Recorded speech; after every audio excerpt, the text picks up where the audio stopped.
আজ দেখাবো এমন একটা ডোনাট দেখলেই মনে হবে ছোট্ট একটা মিষ্টি কুমড়া, কিন্তু কামড় দিলেই নরম ফ্লাফি ডোনাট। চলুন পাম্পকিন শেপ ডোনাট বানাতে শুরু করি। একটা বাটিতে হাফ কাপ কুসুম গরম দুধ নিয়েছি।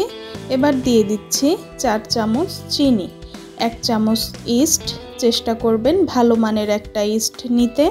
সব কিছু ভালোভাবে মিশিয়ে ঢেকে রাখবো ইস্টটা অ্যাক্টিভ হওয়া পর্যন্ত।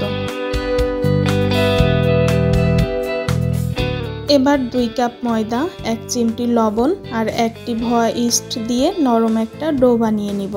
আমি এখানে হ্যান্ড বিটার ব্যবহার করেছি, আপনারা হাত দিয়েও মথে নিতে পারেন 8 থেকে 10 মিনিটের মতো। আমি বিট করা অবস্থায় 3 চামচ বাটার দিয়েছি, এখানে 3 চামচ সয়াবিন তেলও দিতে পারবেন।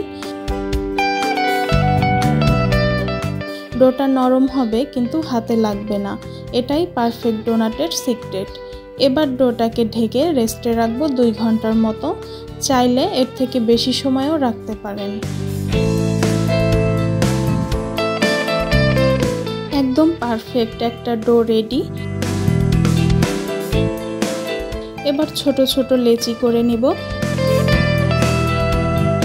প্রতিটা বলের চারপাশে সুতা দিয়ে 8টা লাইন করে পাম্পকিন শেপ করে নিয়েছি।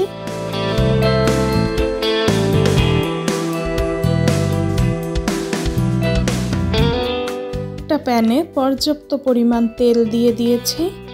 তেলটা মাঝারি গরম হলে ডোনাটগুলো দিয়ে লো মিডিয়াম আঁচে গোল্ডেন ব্রাউন হওয়া পর্যন্ত ভেজে নেব।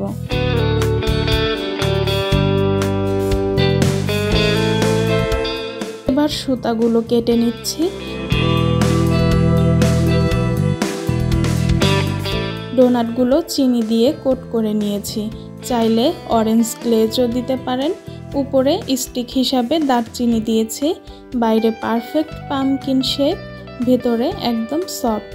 সকালের নাস্তা বা যে কোনো ইভেন্টের জন্য বানিয়ে নিতে পারেন। আজকের রেসিপিটা আপনাদের কেমন লেগেছে কমেন্টে জানাতে ভুলবেন না। আরও নতুন নতুন সহজ রেসিপি পেতে ফুড অ্যান্ড স্টাইলের সাথেই থাকুন। ধন্যবাদ।